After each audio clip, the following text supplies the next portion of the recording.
Welcome, everybody. No, it's not Sunday. It's also not Friday. It's a special day. It's the day when we kick off our a Colossal weekend special here at Veil of Sound. And of course, how else should we talk about maybe the Danish indoor festival than with the guy who is the mastermind behind the scenes? So, Jeppe, thanks for being here. Thank you for inviting me. You're welcome. First question is always, which band merch are you wearing today? That'll be Call of Luna. Ooh, good choice. Dawn of Fear, long sleeve. Yeah. Good choice. Always a good choice. I'm just wearing a simple Fries shirt, but let's cut straight to the point.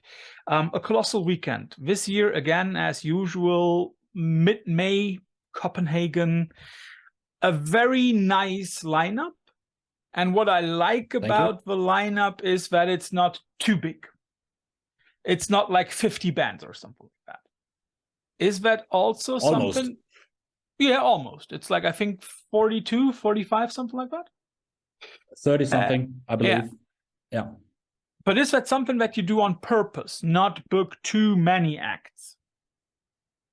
Yeah, definitely, but it's also always a coincidence. I would say every year I want to limit the lineup so that we don't push too many acts towards the audience, because as an audience trying to catch all 10, 11, 12 acts on a night, it can be very stressful. And if there's some situation I don't want to put the audience in, is to put them in a stressful situation.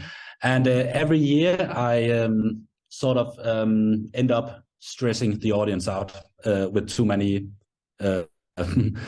acts, too short changeovers, maybe some overlaps. So yeah, but to get back to the essence of your question, I think that the lineup always makes the festival what it is. Yeah.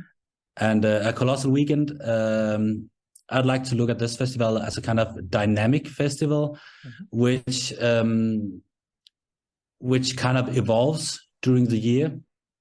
I don't really have a solid plan for how I want the lineup to look and how many acts I want to present in the lineup. It's sort of just happens along the way. So usually a couple of headliners that we know that will gain some people's attention, and then slowly start to build the lineup around these headliners and see what directions and what genres can we sort of link or connect to this headliner.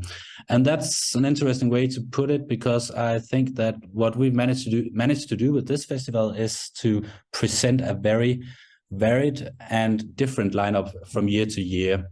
Yeah, a lineup that the audience don't really the only thing that they can expect is that we're putting a lot of effort into this, but what we're going to present is always very not random, but you just have to be there to experience it, you know. What I also like about the fact that, first of all, it seems as if you looked at our website and basically took like 30 acts from it. You know, I think that is the best way to compile a lineup. But joke aside, I like the fact that it is not like one genre only. I mean, like, you got a genre-defying act like Boris on the one hand, but you also have like somebody like Lingua Ignota, or you have Midwife, and then you have crushing stuff like Norna this year, Pupil Slicer. You also are bringing a few bands up that don't even have a new record out, like Year of No Light, which I love. I like that idea. How much does this reflect your personal taste in music? Oh, it reflects my personal taste in music 99%. And so the thing about this festival is also that it's my own sort of private amusement park which I can attend once a year and experience all the bands that I love. Okay. That's partly the truth, but yeah, it's for instance, And So Watch You From Afar and You Have No Light.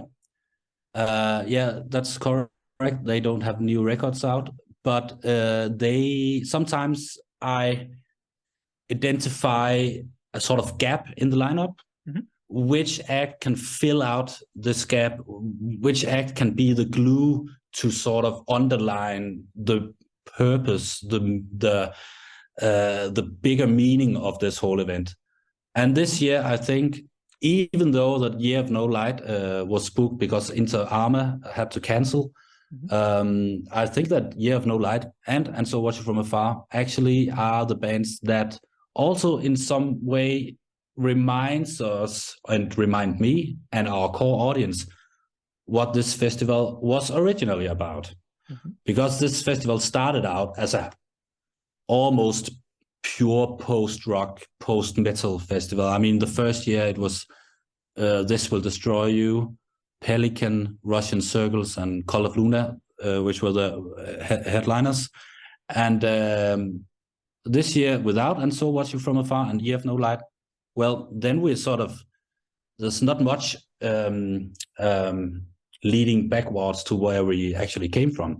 So that's not the only reason why they're in the lineup, but it's sort of what do you say, underlines what this festival is about and have been about during the years. Yeah. Although we have to say that there are other post-rock acts as well. I mean, like we got Shiloh on the lineup, Solkiri, We Lost the Seas, and My French Fellows and Where Mermaids Drown. Shout out to them. But I know what you mean. I just wanted to make a shout out for Wheel, Danish act on the lineup, playing Thursday, I believe. Yeah, also classic post rock. Yeah, and I know what you mean. It seems more diverse than the last few years. That is neither a negative nor a positive. It's just a difference. It's a little more diverse. I mean, like, of course, we even got black metal stuff there. We got Liturgy. We got Soldat Hans. You got some awesome drone art acts on the lineup, like Sum of R. But I know what you mean. Do you also think that this evolution into a broader scape is something that differentiates you from other festivals like Vivid or Dunk? I'm not sure, but yeah, we definitely difference us in some way.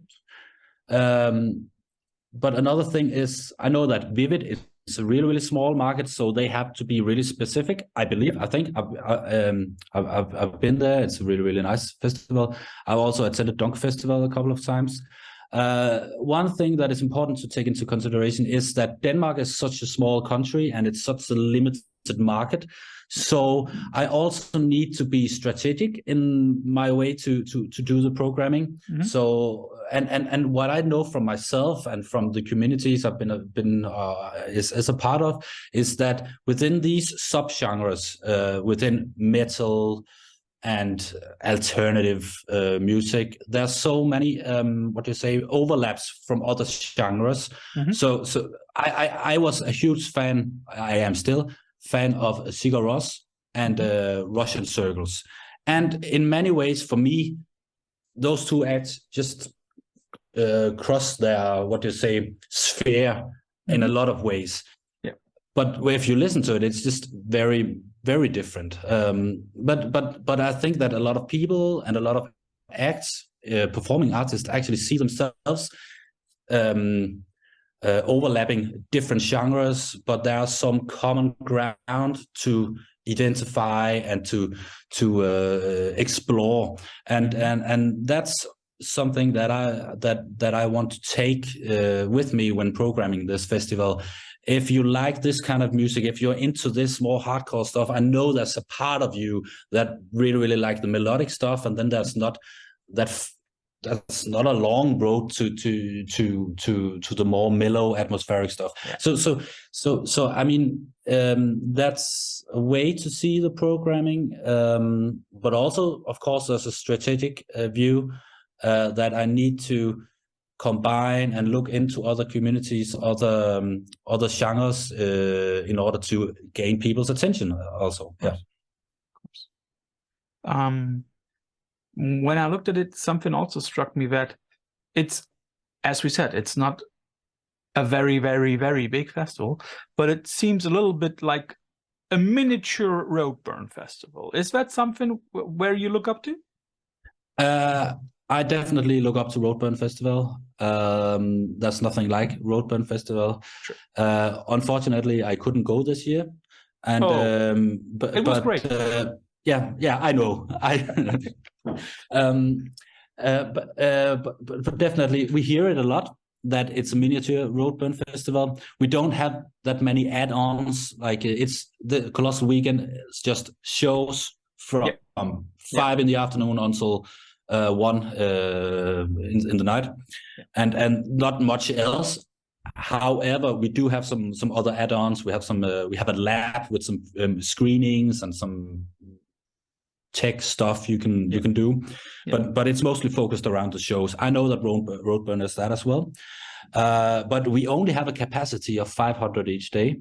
So it is a quite small festival, and so it's really, really intense. So if we have too much else to do, people will just be all over the place, and it might seem a bit empty.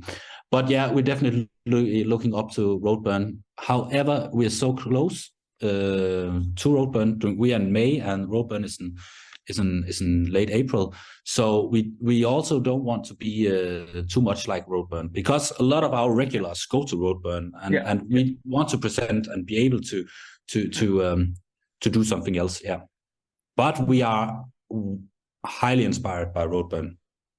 It's also clear when one looks at the lineup of this year, there are only 2 parallel acts that play both festivals. It's Pupil Slicer and Norna.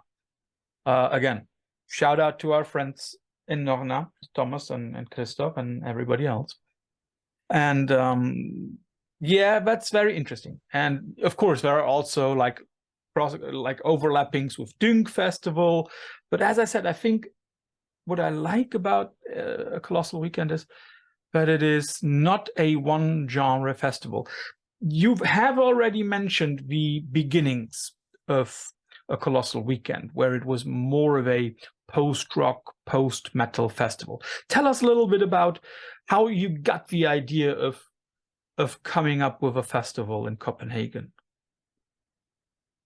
Yeah. It started out, well, I need to begin way before we had the first festival. Me and the other guy in this, Jens, from the agency Colossal. I used to be a part of this agency, a small promoters agency based in Copenhagen. We started out in 2010, 11, I think, promoting small DIY shows around Copenhagen and in other cities in Denmark. Then we started to represent some Danish and international acts and booked small tours around Europe.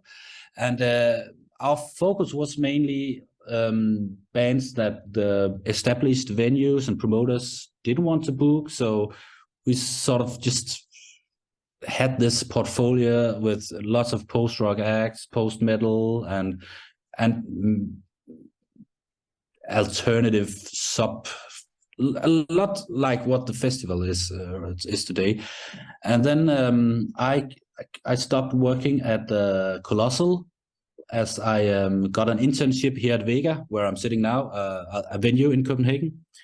And after being an intern in the communications department for a year or so, I started to feel that I wanted to book shows again. I wanted to promote shows again. And I talked to to the woman in charge of the programming here at Vega about doing a festival, because I had these contacts that I built up over the years, and Copenhagen actually don't have a festival like this. I mean, we had Copenhagen, which is a more straightforward classic metal festival. And then we have Roskilde Festival, which used to be a festival that would take some risks and book some alternative metal-ish. And now this festival is still great, but has become something completely else. It definitely not caters for this audience anymore. It's also too big, right? So I think that, yeah, it's really, really, really big. And I mean, last year I saw Old Man Gloom, I think, at 1 in the afternoon, and then there was The Ocean playing at 1 a.m. And between that, there was nothing like genre-wise that you could actually. So, well, there's a lot of stuff to see, but if you are into this kind of music, you have to get up really, really early and have to stay up really, really late and see these shows with almost no one else. So that's kind of a bummer experience-wise. It didn't used to be like that, but the festival definitely caters for another audience now. But anyway, we always had a strong community, DIY community in Copenhagen, and there are some venues that we could always put up these gigs at. And I was hosting all the bands in my apartment and cooking chili con or sin con to everyone. And I was missing this kind of thing. So I talked to my colleagues here at Vega and said that I'm pretty sure that we can make something happen if you're up for it. And they were, and luckily we were able to book these. Call of Luna. I actually got offered instantly. It was there somewhere along the highway anniversary tour. And that sort of started everything. And Pelican was available as well. And without having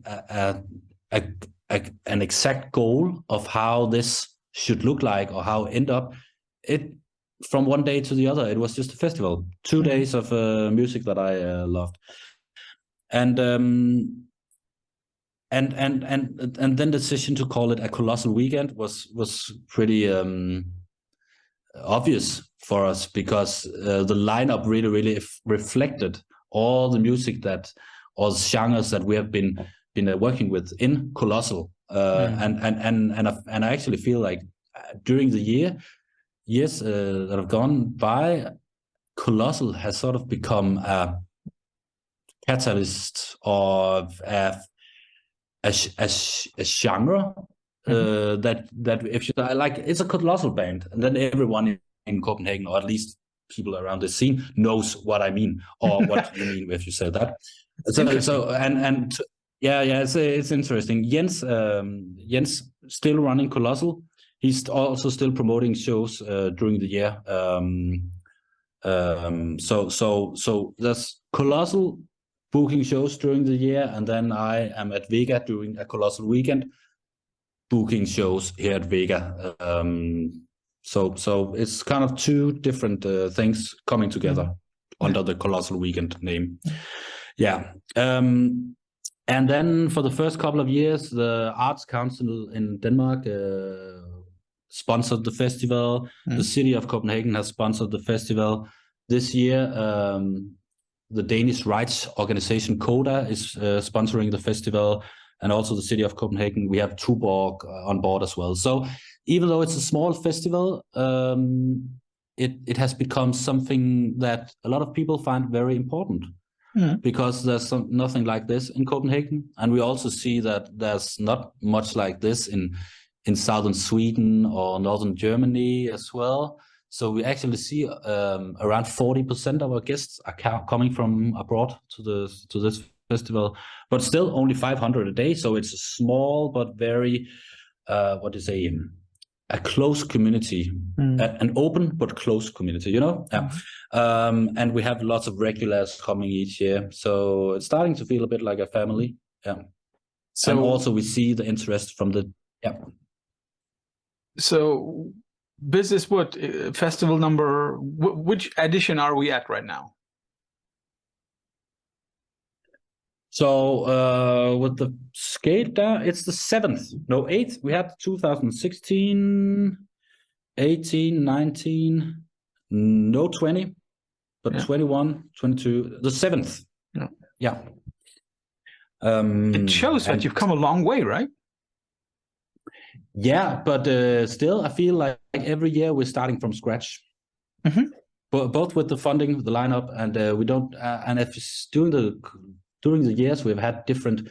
We also placed the festival in April once to be closer to Roadburn, actually, to be able to tap into some of the same acts. And we extended it with 1 day, 2 days, with different venues.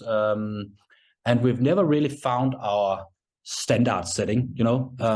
So this year, it's also a new setup we have that we haven't tried before. So that's also something I actually like with this festival, that we're trying out new stuff and new ways to just do the logistics every year. Surely we would like to expand at some point. But how we want to expand, we don't know yet. More people are not necessarily the answer.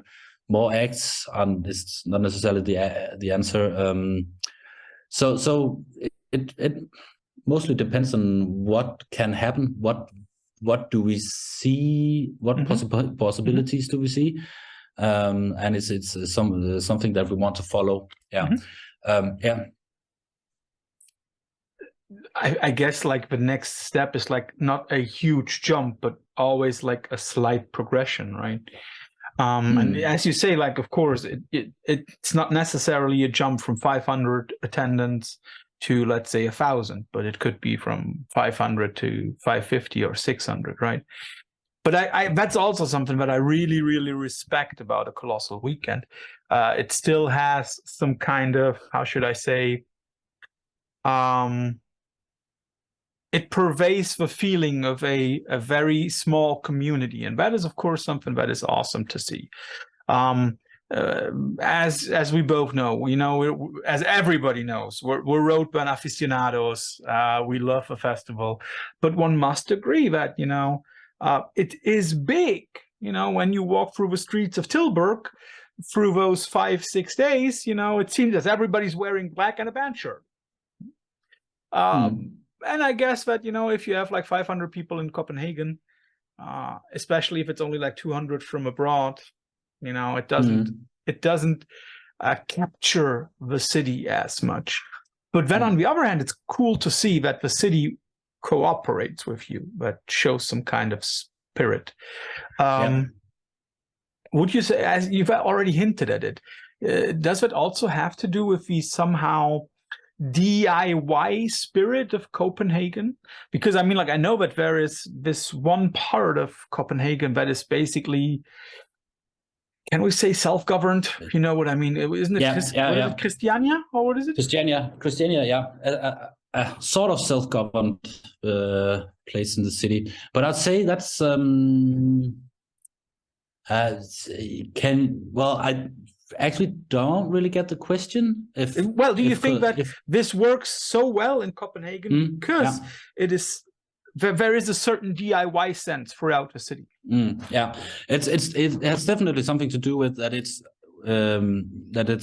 broadly recognized that all scenes must get some attention and some vital inputs, even if it's financial or at least some kind of support.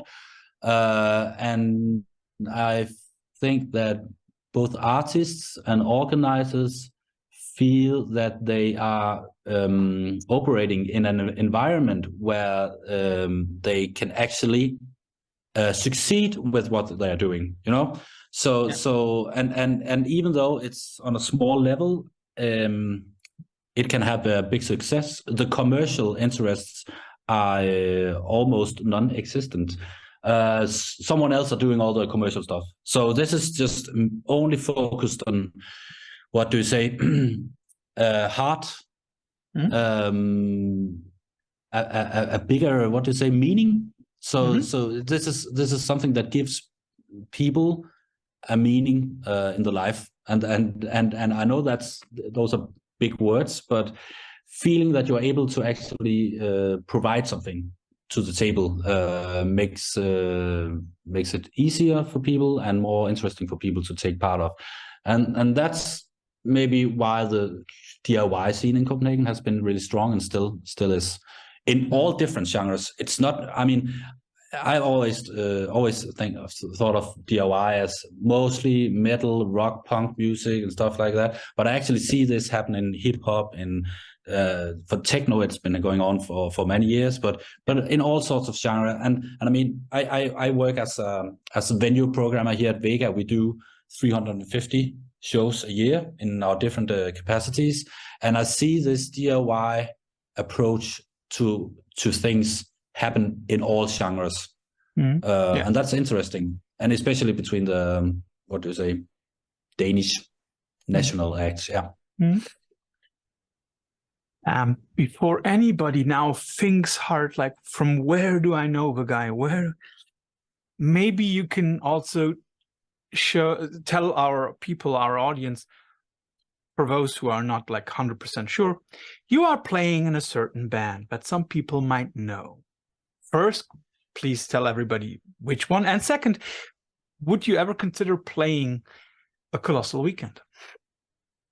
Actually, the band is the Shaking Sensations. And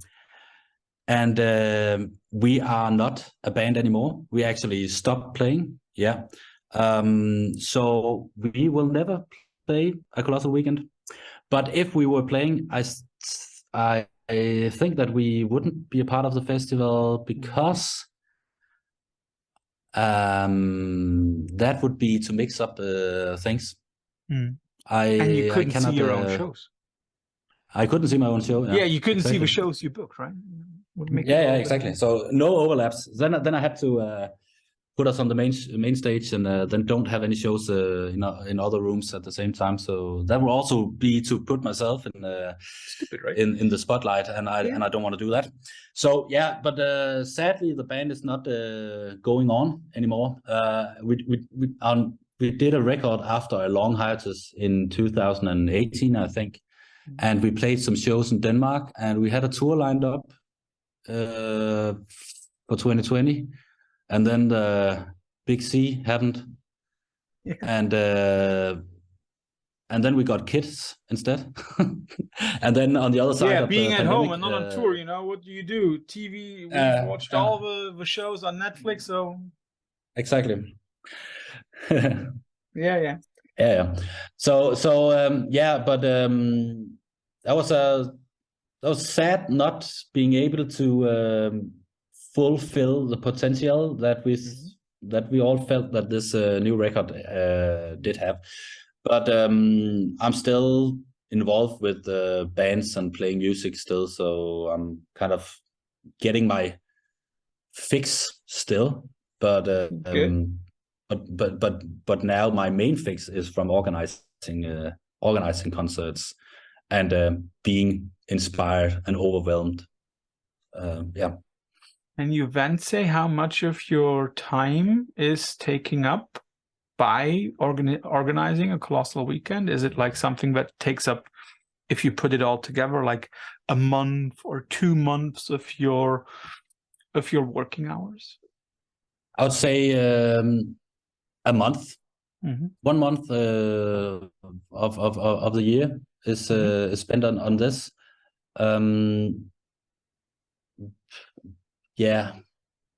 Maybe a bit less. It's hard to say because it's sort of always in my mind because I'm always listening to bands and music that I'm considering for next year's edition. So already now before this year, I already have ideas for next year. So it's something that occupies my, or at least that has my attention almost all the time. But somehow I managed to do a lot of other stuff. But so of course, the phase that you go ahead. Of course, you said. But of course, the whole planning phase. The more when we get into the logistics for the last couple of weeks and the next couple of weeks, it will take a lot more time than it does throughout the year. Now it's all the advancing stuff. Luckily, I have a really good team around me to sort of execute everything, but I'm still sort of on the sideline. But it's fun. Sounds good. Of course, I cannot let you go without asking what are like the 2, 3, 4 gigs that you are definitely not gonna miss this year. Oh, Lingua Ignota is definitely number one. I'm really happy that we managed to book her. Then Wheel from Copenhagen. I haven't seen them before. This kind of classic post-rock with almost a Godspeed-ish vibe to it. And then, okay, 4. Boris has always been really close to my heart. As you said, legendary, very inspirational.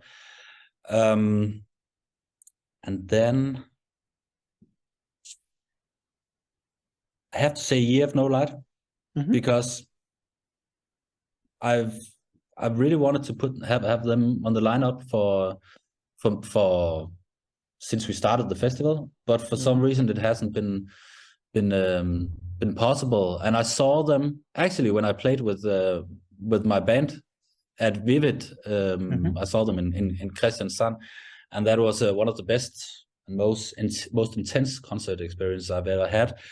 So I'm just really happy to have them at Colossal weekend, even though they are a substitute of Inter Arma. So ended up good, even though we had to say goodbye to Inter Arma. Yeah, that must be it, I think. Well, I'm trying to catch as many bands as possible every year, but it's just 4 days in my own private amusement park. But I also need to take a rest every now and then. I also want to be there early and to be there when the bands have get in to say hi and say welcome to them. So it's gonna be some long days, but good fun. And yeah. So nobody leaves an interview with a Veil of Sound. Usually nobody leaves without facing some stupid questions by me, our infamous quickfire round. So you always get 2 alternatives. You have to choose. What do you like more, black or white, AC or DC, roses or tulips? And then maybe give a short explanation for it. So let's start off with some of the stuff that is, of course, connected to live music. You have to choose one Nirvana record, Live at Reading or MTV Unplugged. Live at Reading. Interesting. Okay. You have to choose between 2 classic live acts and albums, The Who live and Motorhead live. The Who live, yeah. Which festival would you rather attend, Rock am Ring or Glastonbury? Rock am Ring. Now, a few of the acts that you are having on your roster today, which record by Boris do you prefer, Absolute Ego or Pink? Pink. Good choice. Year of No Light, Außerwelt or Toxin?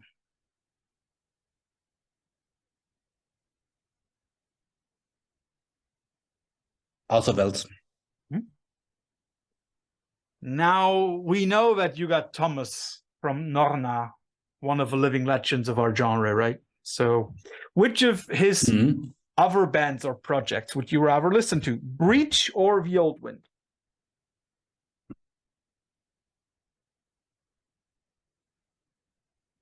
That's a tough one. I know. Breach. You also have Vincent Cass from Ice on stage this year, and now not asking about Ice, but what of his bands do you like more? Or no, let's ask, which would you rather book for 2024? LLNN or Telos? Telos. Telos. And last but not because least, I don't. Yeah, you go on. Yeah, not because I don't like LLNN. Yeah, no, everybody loves it. I just got other plans with those guys. Ooh, that sounds good. And now let's dream a little bit. You can book one constellation band for 2024. Which one do you book? A Silver Mount Zion or Godspeed You Black Emperor? Well, easy one, Silver Mount Zion. Godspeed just played our main venue this Friday. And so they're still fresh in my mind. It was a really, really good show, but I've never seen a Silver Mount Zion. Same here. So that would already be one of the reasons for me to come to us to Copenhagen next year. So I can understand that. And they also don't come to Europe that often, do they? No, not that often. I keep on hearing rumors that they are getting reunited, and then there's a rumor that Do Make Say Think will be playing shows, and so I every year I have this hope, that the dream, that one of those constellation bands will actually get the shit together and start up tour again. Well, Ephraim has a new act out, so maybe that's a way to catch him. Maybe, yeah.